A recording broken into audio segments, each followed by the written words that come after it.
The bell finally pierced the monotone, and the classroom erupted into a symphony of shrieks and locker slams. I, Kaylee, reveled in the controlled chaos. It had been my reality for the past 20 years, ever since I graduated with a teaching degree and a head full of idealism. My parents, bless their practical hearts, had urged me towards a stable career, accounting, maybe law. But the thought of spending my days hunched over numbers or arguing legalese sent shivers down my spine.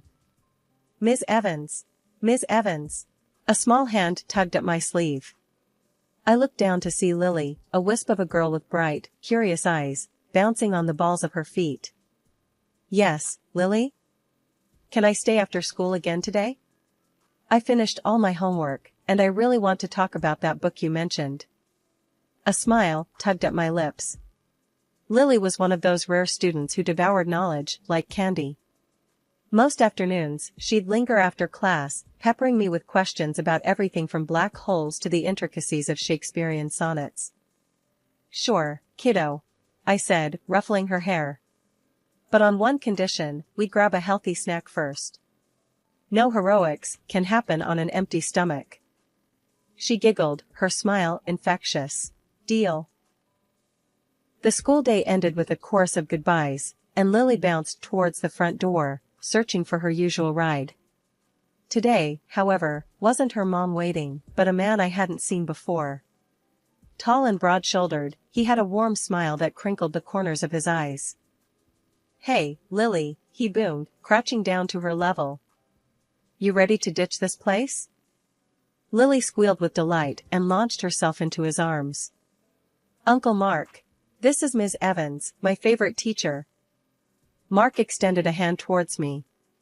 "Mark Miller, nice to meet you. Lily talks about you all the time." His handshake was firm, his eyes holding mine for a beat longer than necessary. A blush crept up my neck, and I mumbled a greeting. "So, Ms. Evans," Mark continued, a playful glint in his eye. "You must be some kind of superhero to keep this little tornado focused all day." Lily giggled, and I found myself smiling back.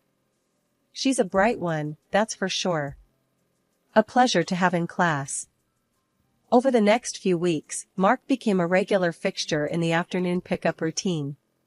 We'd chat briefly, the awkwardness slowly giving way to comfortable conversations. He was funny, intelligent, and talked about things beyond the usual kid-related topics.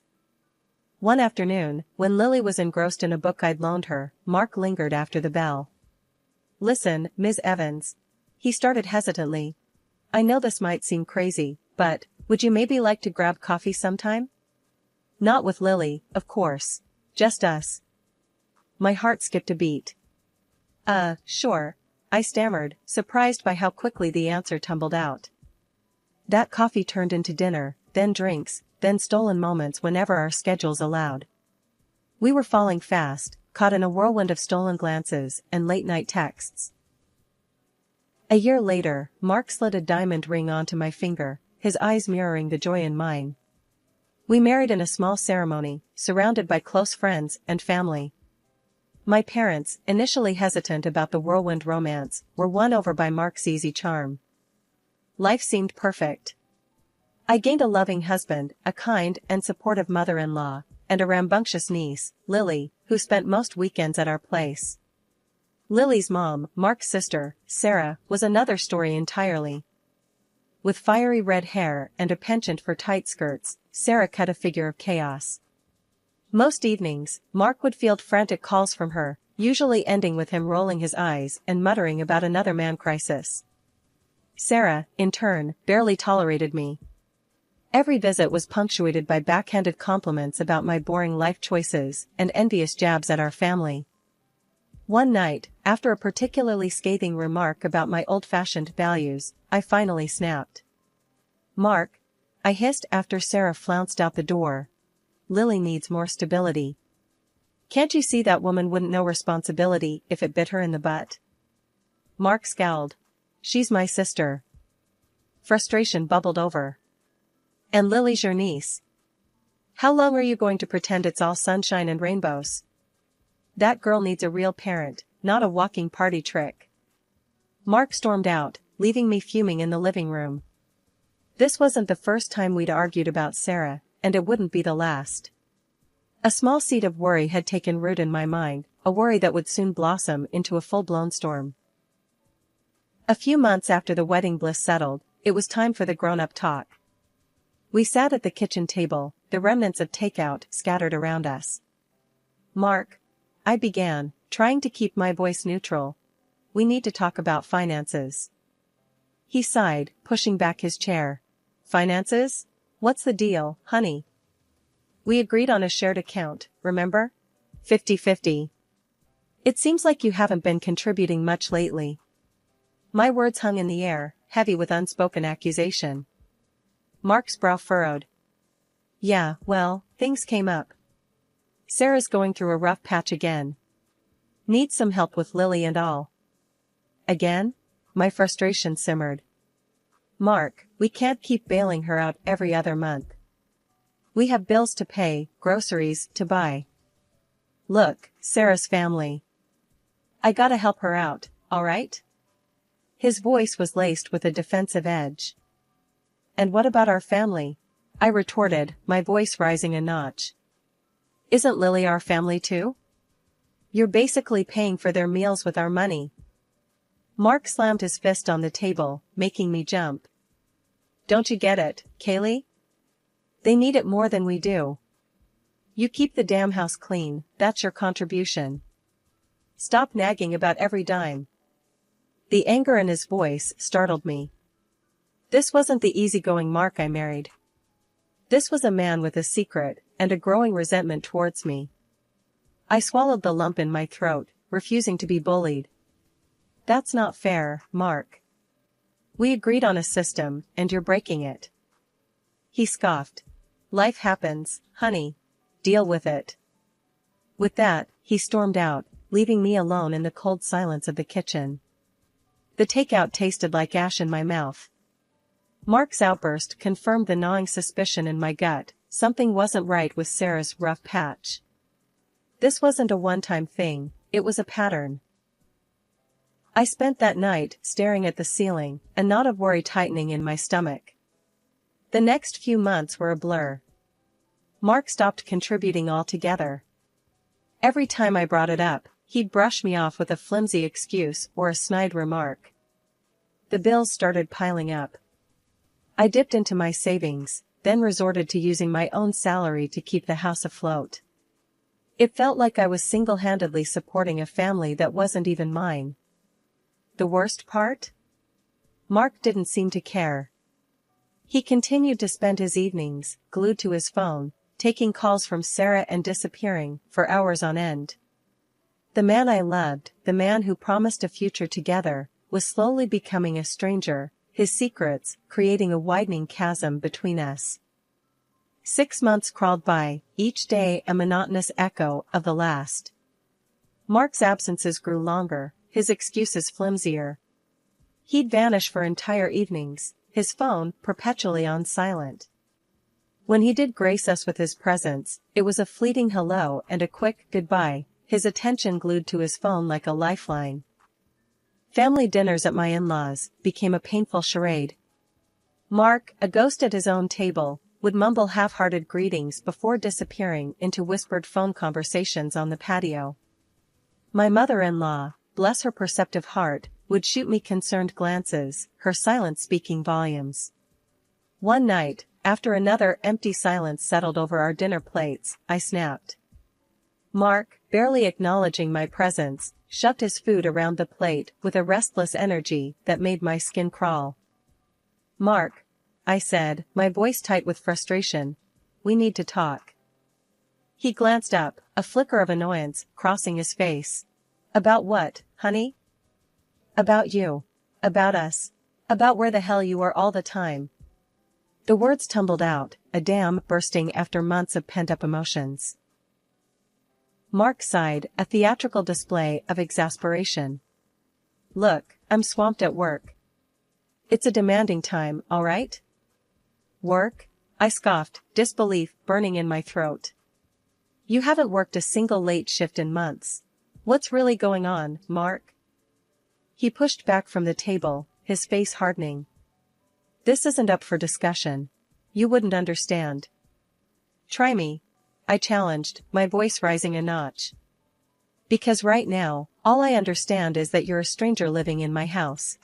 The silence that followed was deafening. Mark stared at me, his jaw clenched, then turned on his heel and stormed out. I sank back in my chair, the weight of his indifference crushing me. Days turned into weeks, and Mark's absences became permanent. He wouldn't answer my calls, his texts going unanswered. The silence in our once vibrant home echoed his disappearance. One morning, I woke up to an empty bed and a chilling realization: I was alone. Desperation clawed at my throat. Silence wasn't a solution, it was a suffocating abyss. I poured my heart out on the cold, digital canvas of an email. Words of frustration, of loneliness, of the life we promised ourselves slowly dripping onto the screen. I demanded answers, a reason for his constant disappearances, and a fair share of the financial burden. Hitting send felt like throwing a pebble into a bottomless pit, a tiny splash in the vast emptiness of our marriage. The silence stretched on, a cruel confirmation of my suspicions. No apology, no explanation, just a deafening void. But then, when the sun dipped below the horizon, painting the sky in angry hues of orange and red, I found it. A single sheet of paper on the kitchen table, stark white against the worn wood. Divorce papers. Signed. By Mark. My breath hitched. The world tilted on its axis. I snatched the paper, the words blurring before my eyes. Anger, hotter than I'd ever known, surged through me. I slammed my phone on the table, dialing his number with trembling fingers. Ring, ring, voicemail. I left a blistering message, demanding a damn explanation. But the only reply was the sterile voice of his automated system. I dialed again, and again, a desperate hope clinging to the possibility of his voice. Finally, after what felt like an eternity, a voice answered. But it wasn't Mark's. It was a young, flippant voice, dripping with an air of entitlement. "Who is this?" she drawled. "It's Kaylee," I choked out, my voice barely a whisper. "Mark's wife." A chilling laugh echoed through the receiver. "Wife? Honey, you're yesterday's news. Mark loves me, I'm his future now. So do yourself a favor and find somewhere else to live, okay?" The phone clattered from my numb fingers, landing with a dull thud on the counter. My world shattered into a million pieces, the cruel reality settling in my gut like a lead weight. Betrayal, raw and searing, burned through me. Tears streamed down my face as I stumbled out of the apartment, the divorce papers crumpled in my fist. I needed my mother-in-law, her unwavering strength, a beacon in the storm that had become my life. The drive to her house was a blur. When I finally reached the familiar porch, I practically pounded on the door. My mother-in-law opened it, her eyes widening at the sight of my tear-streaked face.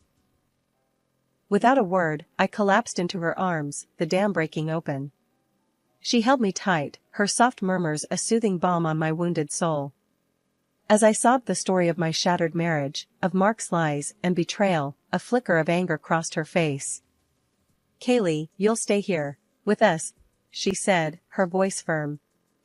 A hesitant nod escaped my lips. This wasn't what I'd envisioned, not the life I'd planned. But as I stepped inside, a small hand tugged at my coat. It was Lily, Mark's niece, her eyes filled with concern. "Auntie Kaylee? What's wrong?" she whimpered. I knelt down, pulling her into a hug. "It's okay, sweetie. Everything will be all right." As I held Lily close, a fierce protectiveness bloomed within me. This wasn't just about me anymore. It was about building a new life, a life where trust and love weren't empty promises. It was about starting over, stronger and wiser. The journey ahead would be daunting, but I wouldn't face it alone. The taste of betrayal still lingered, a stale ash in my mouth. Picking up the pieces of my life wouldn't be easy, but I wouldn't crumble. My first stop was Brenda Miller's office, the legal arena's reigning gladiator. Her office oozed power, sharp suits, gleaming chrome, and a faint scent of expensive cigars. My gut churned with suspicion. This wasn't a case of late nights at the office. This was something deeper, something he desperately wanted to hide. Swallowing my pride, I marched into Brenda Miller's office, a steely resolve hardening my features. Brenda, a lawyer with a reputation as sharp as a stiletto heel, surveyed me coolly. "Divorce," I stated, the word heavy on my tongue. "And financial compensation." A flicker of interest sparked in Brenda's eyes. "Intriguing, Kaylee. But accusations are like tissues, used and discarded. We need proof, concrete evidence to bury your husband and his little secret." That evidence came in the gruff form of Rex Matheson, a private investigator with a nose for trouble and a face like a well-worn map. A hefty wad of cash later, Rex was on the case. Days bled into weeks, the silence in the apartment punctuated only by the tick-tock of the clock. Then, one rainy evening, Rex materialized on my doorstep, a manila folder, clutched in his hand like a shield. "This," he rasped, his voice sandpaper on concrete, "might be what you're looking for." My heart hammered a frantic rhythm against my ribs as I flipped through the contents, transcripts, and audio recordings. Each word that spilled from the speakers was a fresh shard of betrayal. Sarah, my supposed sister-in-law, and her friends' voices filled the room, a sickening symphony of deceit. "He's got a sweet job, Sarah," the friend's voice dripped with envy. "He practically prints money." "Exactly," Sarah cackled, the sound devoid of any warmth. "That damn apartment, it should be mine. As soon as you marry Mark, we can convince him to sell it. Maybe I'll try to convince him of Lily's illness and her expensive treatment. We'll split the profits, just like we planned."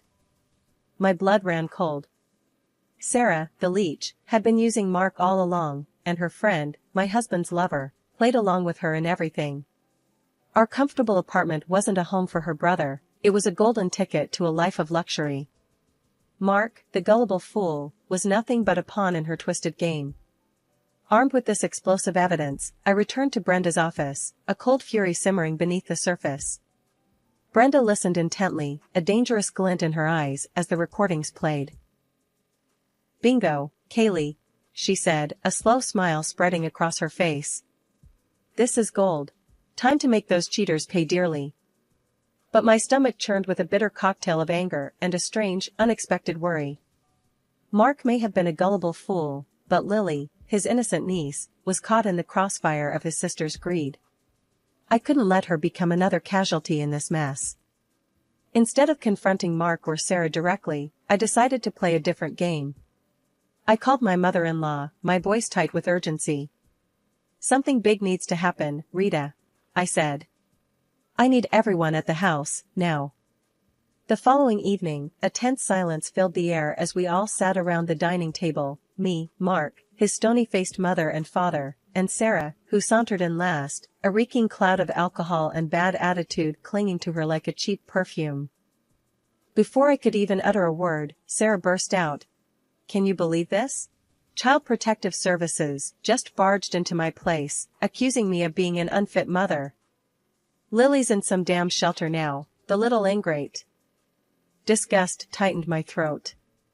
This woman, who saw her own daughter as a mere pawn in her twisted game, now had the audacity to play the victim. Sarah continued to rant, oblivious to the storm brewing in my eyes. It was then, with a steely voice that surprised even myself, that I spoke. "Actually, Sarah," I said, leaning forward, "I contacted Child Protective Services." The room fell silent. Sarah's eyes widened, her drunken stupor momentarily forgotten. Mark gaped at me, his face a mask of confusion. "You what?" Sarah shrieked, her voice laced with a dangerous edge. "Why you meddling?" "Because, Sarah," I cut her off, my voice unwavering, "you are a terrible person. You used your own brother for money, and now you're willing to throw your own daughter under the bus to get what you want. Lily deserves better than that."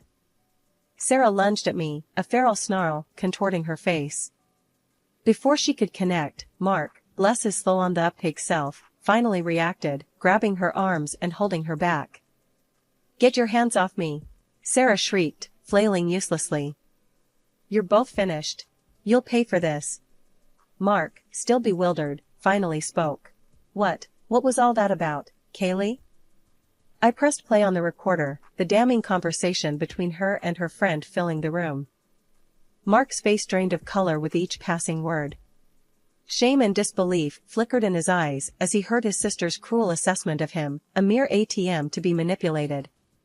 Sarah, cornered and desperate, erupted. "This is bullshit," she shrieked, her voice laced with a barely concealed tremor.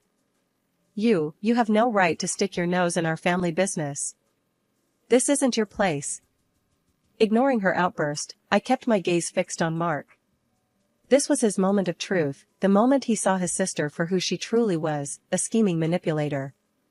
Rita, my normally composed mother-in-law, joined the fray. "Sarah, how could you?" Her voice, usually laced with warmth, dripped with disappointment. This is betrayal of the worst kind." Sarah scoffed, a cruel twist of her lips, the only response. "Betrayal?" she sneered. "Please, spare me the dramatics. This was always the plan. First, soften Mark up, then that fancy apartment becomes mine. And after that," she continued, her voice dripping with malice, "it's your turn, old folks. Your retirement nest egg looks mighty comfortable." The revelation slammed into Rita and John like a physical blow. Their eyes widened in horror, their faces a mask of betrayal. As for Sarah, she continued her drunken tirade, a string of obscenities spewing from her lips like a malfunctioning faucet. It was a pathetic display, a stark contrast to the poised manipulator she'd pretended to be. Turning back to Mark, I met his gaze. "Well, Mark," I said, my voice surprisingly calm, "the evidence of your infidelity is clear.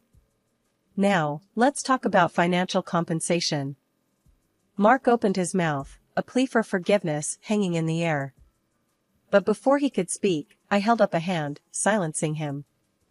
"There's nothing left to say," I said, my voice firm. "You had your chance, Mark. Now, it's time for me to move on."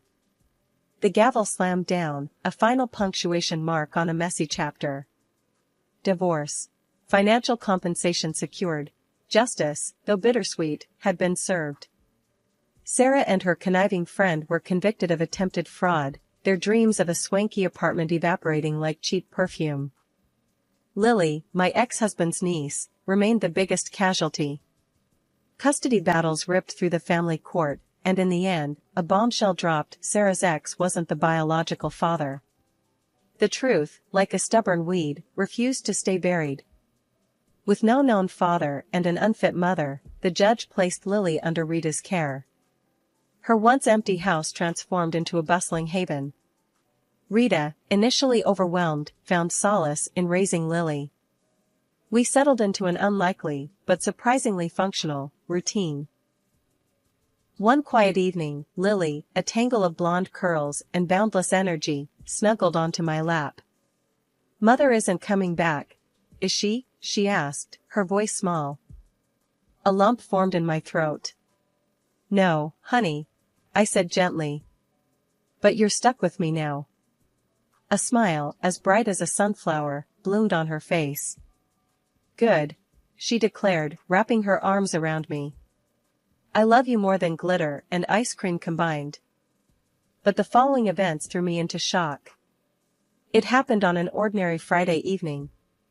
Rita and John, my ex-in-laws, sat across from me, their faces etched with a mixture of sadness and resolve. "We changed the will," John stated bluntly, his voice gruff. "The house, the savings, everything goes to you and Lily." My jaw dropped. "But, why?" I stammered, completely thrown off guard.